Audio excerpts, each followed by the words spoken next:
한 걸음 몸을 내민 그리스도인으로 저는 바울 사도를 기억합니다. 성경을 통해서 만난 바울 사도는 한 걸음 한 걸음 몸을 내밀며 그리스도를 닮아간 그런 분입니다. 오늘 우리 올해 본문 빌립보서 3장 13절 14절 뒤에 것은 잊어버리고 앞으로 자기 몸을 내밀었다는 이야기도 바울 사도가 우리에게 들려준 자신의 이야기입니다. 예수님도 인간이셨지만 그 신의 이미지가 이렇게 하나님의 아들의 이미지가 굉장히 강하게 있는데 바울 사도는 우리랑 같은 사람인데 어떻게 그렇게 살 수 있었을까? 그래서 더 조금 더 가깝게 다가오는 그런 게 있어요. 어떻게 그렇게 바울 사도가 했으면 나도 좀 해보고 싶고 그런 마음이 드는 그런 분인데 성경을 읽을 때마다 감동스러울 뿐입니다. 몸을 내미는 그의 모습을 잘 보여주는 구절이 오늘 본문의 말씀입니다. 데살로니가 교인들에게 쓴 편지의 일부입니다. 데살로니가 교회는 유럽에서 두 번째로 세워진 교회입니다. 바울 사도가 드로아에서 네아폴리 까발라로 건너가서 교회를 첫 번째 세우고 두 번째 세운 교회가 데살로니가 교회입니다. 깜짝 퀴즈. 첫 번째 세운 교회는 무슨 교회입니까? 아니, 안디옥은 이쪽에 있습니다. 시리아에. 유럽에 넘어가서 처음으로 말씀을 하세요. 고개만 끄덕이면. 네, 빌립보 맞습니다. 빌립보 교회입니다. 빌립보 교회는 누구와 함께 세웠습니까? 루디아 맞습니다. 루디아라는 여성 유럽에서 최초로 세례받은 분은 루디아라는 여인이고 여성 사업가 직물 염색업에 종사한 루디아라는 여인이 유럽에서 최초로 세례를 받았고 그분 중심으로 세워진 교회가 빌립보 교회입니다. 근데 두 번째 세워진 교회 데살로니가 교회에는 누가 그렇게 이름 딱 빌립보 교회 하면 루디아 이렇게 나오는 그런 이름이 없어요. 어떻게 교회가 세워졌을까? 빌립보는 루디아를 만나서 세워졌다 이렇게 조금 쉬워. 루디아가 재력도 좀 있었던 것 같고 그 빌립보 동네에서 영향력도 있었던 것 같아요. 여성이지만. 근데 데살로니가 교회는 그런 얘기가 안 나와요. 그러니까 질문이 데살로니가 교회는 어떻게 세워졌을까? 이런 게 질문이에요. 제가 영광교회 여기 부임해가지고 처음으로 한 성경 공부 여기 우리 건너편 빌딩에 있을 때 처음으로 한 성경 공부가 요한복음 성경 공부입니다.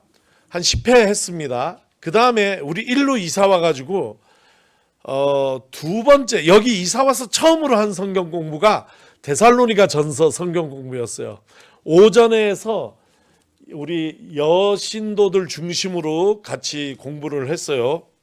말들이 많으셔가지고 1장을 다 못 끝내고 끝냈어요. 그때 말씀을 많이 이렇게 얘기를 하시는 걸 좋아해가지고 뭐 그런 거 생각나는데 하나님 아버지와 주 예수 그리스도 안에 있는 데살로니가 교인들에게 편지를 쓰노라 이거 1장 1절 딱 읽었는데 왜 하나님이 아버지냐 우리 아버지는 이랬는데부터 해가지고 너네는 아버지 그랬냐 나는 우리 엄마가 그랬다 해서 그걸로 2시간을 그냥 울고 그런 식으로 성경 공부를 진짜 하니까 1장을 다 못 끝내 10절이나 했나 모르겠어요. 그러니까 굉장히 밀도 있는 성경 공부를 하고 성경 공부의 본이다 이렇게 생각하거든요. 주입식이 아니라 토론식으로. 근데 그때 너무너무 멋있는 질문을 해서 내가 이 얘기를 여러 번 하는데 앞으로도 계속하고 우진성 목사가 가는데 이 여인의 이름도 이 질문한 여인의 이름도 함께 선포될 것이다. 오현실 집사님인데 오현실 집사님 야 이거 니네 형도 들었어야 되는데 형아 왜 안 왔냐 오늘 엄마 얘기하는데 오현실 집사님이 무슨 질문을 했냐면, 목사님, 바울이 데살로니가에 친척이 있어요? 없는 걸로 안다고. 그럼 친구가 있어요? 그래서 없는 걸로 안다고. 그러면 데살로니가에 가본 적이 있어요? 간 적도 없는 걸로 안다고. 그러면 인종이 같아요? 인종도 다른 걸로 안다고. 바울은 유대인이고 데살로니가 사람들은 그리스인이라고. 생긴 모양도 다르다고. 그런데 어떻게 데살로니가 사람들이 바울의 이야기를 듣고 그의 말에 진심으로 그 말을 받아들이고 예수를 믿게 되고 교회를 세웠냐? 이게 가능한 일이냐? 이렇게 물었어요. 누가? 오현실 집사님이. 이런 질문은 교회를 잘 안 다닌 사람만 할 수 있는 질문이야. 이런 질문은 우리같이 모태신앙 이런 사람한테 너무 자연스럽게 너무 당연하게 생각되는 거라 한 번도 그게 가능할까? 왜? 이런 질문을 해본 적이 없어요. 더구나 이런 그 사도행전적인 생각이 있어가지고 그래. 우리는 사도행전도 잘 알고 이 데살로니가전서도 잘 아니까 두 개가 막 머릿속에 섞여 있어요. 사도행전은 얘기합니다. 뭐라고 얘기합니까? 어떻게 그게 가능했다고 얘기하는 거예요? 사도행전 바울이 가는 데마다 어떻게 교회를 세울 수 있었다고 얘기를 합니까? 성령께서 도우셔서 기적을 일으켰다고 얘기하는 거예요. 이런 두 가지. 1번 주로 유대인 회당에 갔다. 이방인들 전도한 게 아니라 바울 사도는 가는 데마다 유대인 회당을 먼저 찾아갔다. 이게 사도행전 얘기예요. 바울 서신에 이 얘기가 안 나와요. 두 번째는 성령의 능력을 힘입어서 놀라운 기적을 일으켰다. 그러니까 기적을 확 일으키니까 사람들이 다 바울의 하나님이 함께 하시는 분이라는 마음의 확신을 가지고 바울의 말을 경청했다. 그러다가 복음을 영접했다. 이렇게 사도행전 이렇게 얘기하는 거예요. 그러니까 거기에 우리 같은 사람은 머리가 섞여 있어가지고 궁금하지가 않아. 바울 사도가 어떻게 데살로니가 교회를 세울 수 있었는지. 근데 교회를 안 다니다가 다닌 분들은 아니면은 교회를 오래 다녔어도 너무 진짜 썰렁썰렁 다녀가지고 성경에 뭐 별로 지식이 없는데 조금 새로 시작하는 분들에게는 이런 게 신선한 생각이 가능한 것이에요. 교회 다닌 지 얼마 안 되시는 분들은 희망을 가지시기 바랍니다. 진짜 이게 중요해요. 사도 놀라운 1990년 오늘이 이제 우리 아버지 딱 기일이거든요. 2월 8일 5년 된 날인데 아버지 얘기를 잠깐만 하자면 아버지 나이에 그때 50이었나 55인가 모르는데 교회를 개척한 거예요. 광명시에다. 그게 영지교회잖아요. 지하실에 우리도 여기 교회 영광교회 처음 왔을 때 25평인가 23평인가 그래도 우리는 3층에 있었잖아요. 여러분은 나를 보면 깜짝 놀라지 않아요? 내가 너무 작은데도 끄떡도 안 하잖아. 왜? 우린 지하실에서 해봤거든. 교회 개척을. 지하실인데 창문이 없는 지하실, 하수도가 없는, 그래서 물을 퍼내야 되는 지하실, 사람이 살 수 없는 지하실에 돈이 없어가지고 길바닥에 나 앉아서 거기 우리 식구들이 개척을 한 거예요. 햇빛 하나 안 들어오는 지하실에 전등을 매달고 스티로폴 깔고 위에다가 비닐장판 깔고 나무 십자가를 걸고 교회를 개척을 했는데 그렇게 해서 오늘날 영직교회가 된 거잖아요. 그러니까 그런 하나님이 함께 하시면은 이런 건 아무 문제가 안 된다 이런 게 있으니까 제가 여기 3층 와가지고도 내 얼굴에 어디 근심 걱정이 하나도 없잖아요. 다 성령으로 충만한 얼굴이잖아. 그런 경험이 없는 사람들이 오면 어디 큰 교회 부목사만 하다가 오면 쫄아가지고 못할 가능성이 있는데 우린 개척교회를 해봤잖아요. 근데 거기서 어떻게 일어났는가? 순식간에 일어나가지고 지하에서 4층으로 지하 25평에서 4층 90평을 얻어서 가게 됐거든요. 왜 그런가? 기적이 일어났어요. 기적이.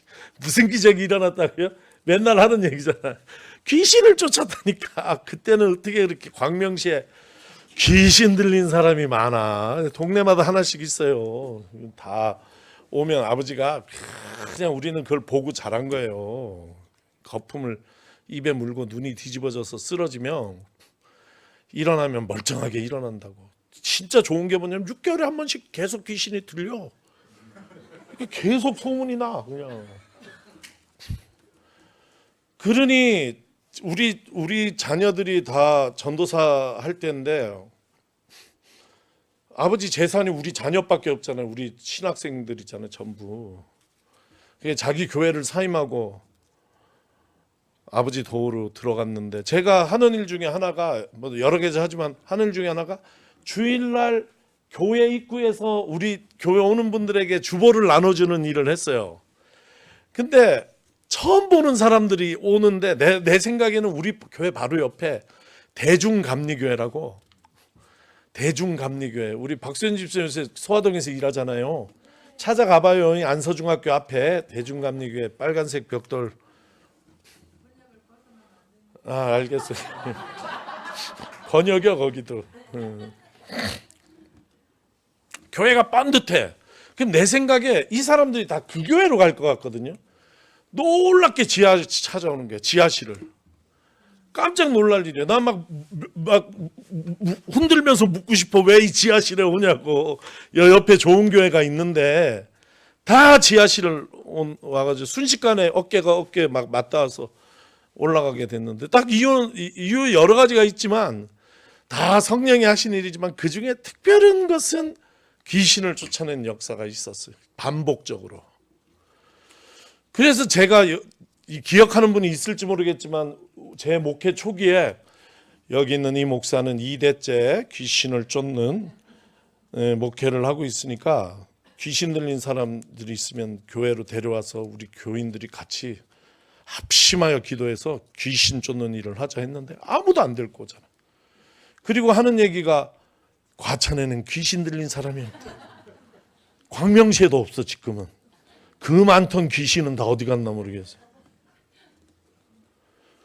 그런 게 그렇게 중요한 게 그 영지교회가 일어날 수 있었던 데는 딱 이게 나는 이거 너무 이해해요. 사도행전의 이 솔루션. 사도행전은 바울이 어떻게 교회를 일으켰나에 대한 솔루션을 이렇게 주는 거예요. 성령이 바울과 함께해서 사람들이 깜짝 놀랄 만한 기적을 일으켰다. 이렇게 얘기를 하거든요. 근데 놀라운 것은 그런 얘기가 바울 서신은 안 나온다는 거예요. 바울이 직접 쓴 편지를 보면 바울 후대에 쓰여진 사도행전을 보면 그런 얘기들로 가득 차 있는데 바울이 직접 쓴 바울 서신에는 유대인을 찾아간 것이 아니라 이방인을 찾아갔고 기적을 일으킨 얘기가 안 나온다는 얘기예요. 그 얘기를 성경을 잠깐 보겠어요. 사도행전 1장 9절 같이 읽습니다. 시작.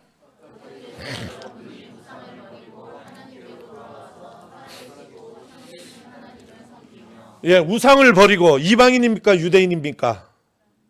이방인이에요. 데살로니가 교인들은 이방인이에요. 기본적으로.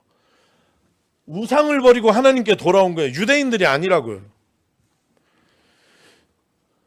그러니까 어떻게 해서 우리 묻게 되는 게 도대체 어떻게 데살로니가라는 데가 대단한 도시예요. 마게도니아 제국의 마게도니아의 제일 큰 도시.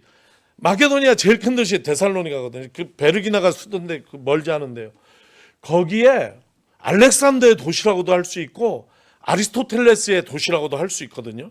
자부심에 꽉 차 있는 너무너무 멋진 도시의 사람들이 어떻게 저 변방에 바울이 와서 무슨 진리를 전한다고 거기에 귀를 기울였는가 하는 거죠. 더구나 바울은 이런 이야기를 해요. 이런 이야기, 기적을 일으킨 이야기를 하는 게 아니라 같이 읽습니다. 시작.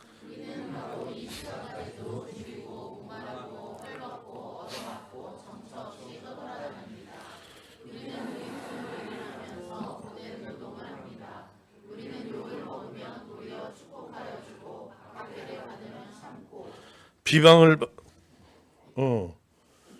받으면 우리는 이 세상에 성민아, 이런 사람을 뭐라 그래? 세상의 쓰레기요 만물의 찌꺼기 같은 사람을 찌질하지 그런 말 안 해? 에? 바울은 위대한 사람이 아니라 자기가 자기를 그릴 때에 세상의 쓰레기요 만물의 찌꺼기 같은 인간이 되었다 이렇게 얘기를 하는 거예요. 그런데 어떻게 그의 말에 사람들이 귀를 기울였는가? 만약에 사도행전 19장이 얘기하듯이 이런 일이 있다면 당연히 귀 기울이죠. 사도행전의 이야기를 읽어봅니다. 시작.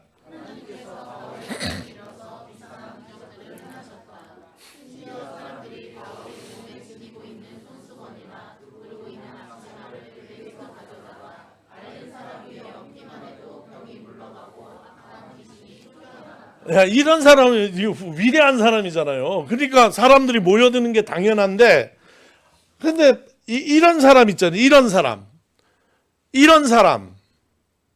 바울 스스로가 얘기하는 자기는 이런 사람이라고. 그런데 어떻게 그의 말에 사람들이 귀를 기울이고 그가 전하는 진리를 받아들이고 교회라는 공동체를 함께 세워갔을까? 이게 정말 너무너무 큰 질문이죠. 이 질문을 오연실 집사님이 하셨다고. 네, 그 출발은 무엇이었을까? 바울은 가서 무엇을 한 것일까? 바울 사도는. 이게 제 큰 학문적 질문이 된 것이에요. 바울 사도는 가서 무엇을 했습니까?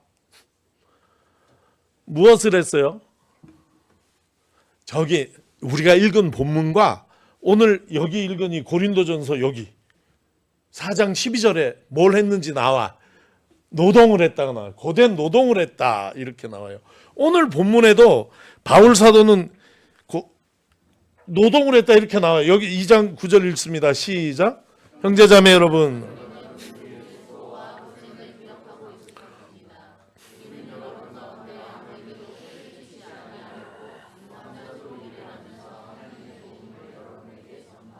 네, 일하면서 복음을 전했다. 일하면 오늘 같이 이렇게 전문 목회자가 아니었던 거예요. 생활인이에요. 바울 사도는. 그러니까 가는 데마다 일을 했다 이렇게 볼 수 있어요. 고린도와 데살로니가에서만 일했다가 아니라 바울 사도는 기본적으로 세계의 복음을 전하러 다녔지만 가는 곳마다 고된 노동을 했다. 땀 흘려 수고하는 수고를 감당했다는 것이에요. 일상의 노동에 시달린 사람이에요. 다 힘들어. 이런 얘기가 바울의 행적을 재구성하는 데 도움이 돼요. 바울이 일한 곳이 어떤 곳인지 한번 찾아봤어요. 그랬더니 이런 데를 뭐라고 하냐면 인슐라라고 해요. 인슐라는 네모난 공간이 나눠지지 않아. 그 안에 용도가 나눠지지 않은 네모난 작은 공간, 그런 주거 형태, 그런 건축 형태를 인슐라라고 합니다. 이건 한번 따라해 보겠습니다. 인슐라. 이게 제가 갔던데 이거 폼페이요, 폼페이. 폼페이에는 인슐라들로 꽉 차 있어요. 그러다가 가끔 잘 안 보이면 요 하나씩 지금 발굴하는 중에 하나씩 여기도 보면 다 하나씩 들어가는 거예요. 그 네모 칸 하나가 그냥 인슐라 하나예요. 그러다가 가끔 빌라는 맨션이라고도 하고 까사라고도 해요. 요새 저 결혼식장 강남에 있는 거 가면 전부 다 까사드 이렇게 하는데 그 까사가 이것과 비교되는 큰 집을 얘기하는 거예요. 오늘은 그거는 안 하고 그것과 비교되는 아주 작은 집 인슐라. 경주에 가면 대감님 댁이 몇 개 있고 나머지 다 초가집이잖아요. 그런 초가집이 인슐라에 해당하는 것이에요. 인슐라 1번 누가 사나? 가난한 사람들이 산다. 두 번째 인슐라. 이것도 제가 갔었어요. 이게 로마 포로 뒤에 있는 로마 포로에 있는 거는 너무 화려한 신전들이 있어서 사람들 다 거기 있는데 여기 그 뒤편에 사람들이 주목하지 않는 곳에 토끼굴처럼 있는 주거. 이거 아파트예요. 놀랍게 7층까지 있어. 7층. 근데 구멍이 뻐끔뻐끔 뚫려 있는 구멍이, 여기엔 누가 사는가? 신전을 청소하고 관리하는 노예들이 사는 거예요. 인슐라 1, 가난한 사람들이 산다. 인슐라 2, 노예들이 산다. 그리고 세 번째 인슐라, 이것도 로마입니다. 로마 아고라 근처예요. 수공업자들의 인슐라예요. 수공업자들의 인슐라. 이 인슐라 안에 뭐를 하나? 일하고 생산하고, 생산한 걸 팔고 거기서 살기도 하는 거예요. 이 인슐라 안에서 바울 사도는 이곳에 가는 곳마다 이 인슐라에 찾아가서 일했다. 근데 일만 하면 복음이 안 전해질 거 아니에요. 근데 그 일하는 게 힘들잖아. 다 교회 와서 지쳐가지고 다 하는 게 일하느라고 힘들어. 노느라서 힘들어 그런가? 다 일하느라고 힘들어 그런 거 아니에요. 사는 게 힘들어. 사는 게 힘들어가지고 웃기도 힘들고 친절하기도 힘들고 사는 게 힘들어가지고 사랑하며 살기도 힘들고 다 그런 건데, 이제 이 바울 이 공간 연구하는 게 요즘에 약간 한국에 들어왔어요. 이거는 이름은 잊었는데 연대 신학과 누가 쓴 건데, 거기에서 제가 이 도표를 가져왔는데, 이 4번 공간, 여기 요 공간은 뭐냐? 인슐라는 한 사람씩 주인이 있는데 4번 공간은 공유 공간이라는 거야. 그래서 이 공유 공간에서 같이 먹고 거기서 인슐라 사람들이 모임을 했다는 얘기예요. 조금 더 부유한 인슐라도 4번은 늘 있어요. 개별 공간이 있는데 그 공간의 가운데에 인슐라라고 하더라도 공유 공간이 있었다는 거예요. 저는 이런 걸 가지고 상상을 해보는 거예요. 바울 사도가 이런 인슐라를 하나 얻어가지고 그곳에서 아주 열심히 같이 일하면서 사는데, 이곳 4번에서 모임을 가지면서 그 깊은 사귐을 갖는 거죠. 같이 먹고 같이 마시고 같이 이야기하고 함께 살아가는 중에, 바울 사도는 다른 사람들과 좀 다른 면을 보이지 않았을까?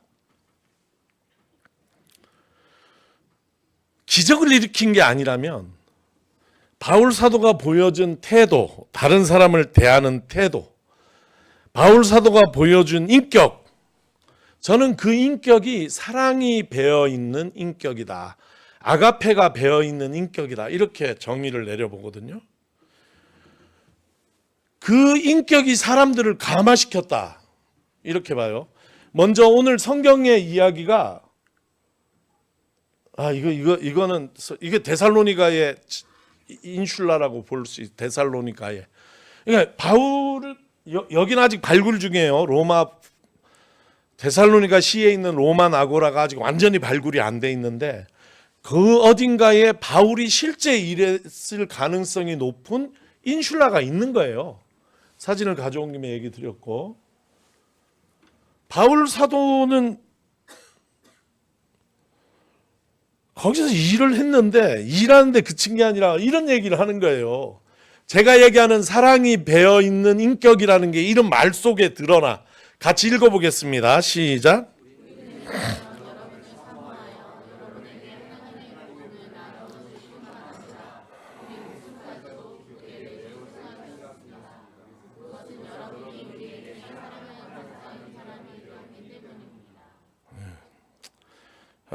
나는 지난번 문의일 목사님 와가지고 막 이런 거 읽더라고.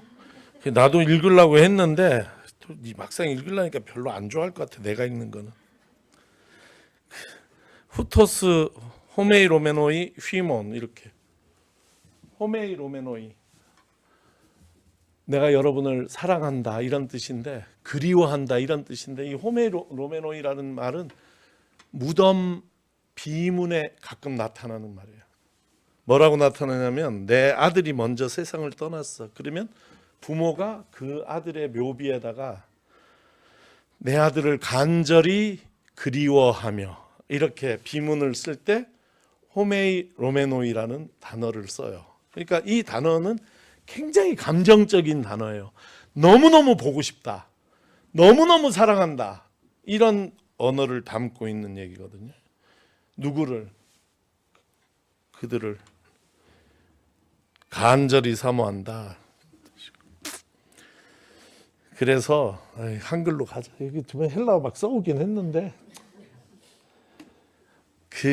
그래서 바울 사도가 뭐라고 얘기하냐면 우리는 여러분에게 우리의 복음을 하나님의 복음만 나눠줄 뿐만 아니라 우리의 목숨까지 기꺼이 나누기를 원했다. 그렇게 얘기해요.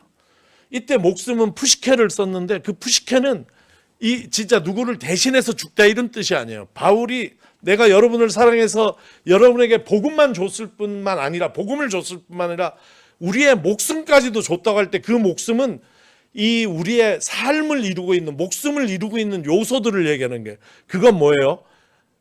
시간. 그것은 우리의 에너지. 그래서 우리가 가지고 있는 돈, 우리가 쓸 수 있는 여유, 이거 푸시케거든요. 이것의 총합이 푸시케인데 나는 기꺼이 여러분에게 내 푸시케를 같이 주기를 원했다. 바울 사도 이렇게 얘기하는 거예요. 나는 이것이 이런 것들이 굉장한 사랑의 인격이다. 이렇게 누가 시켜서가 아니라 바울의 인격이 그 안에 아가페가 배어 있는 것이죠.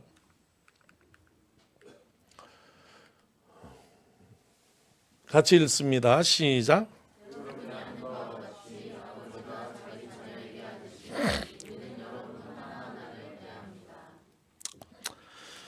아버지가 하듯이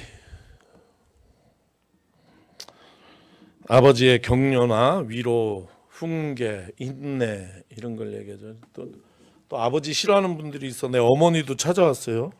갈라디아서에 보면은 바울이 어머니 비유가 또 나와요. 같이 읽습니다. 시작.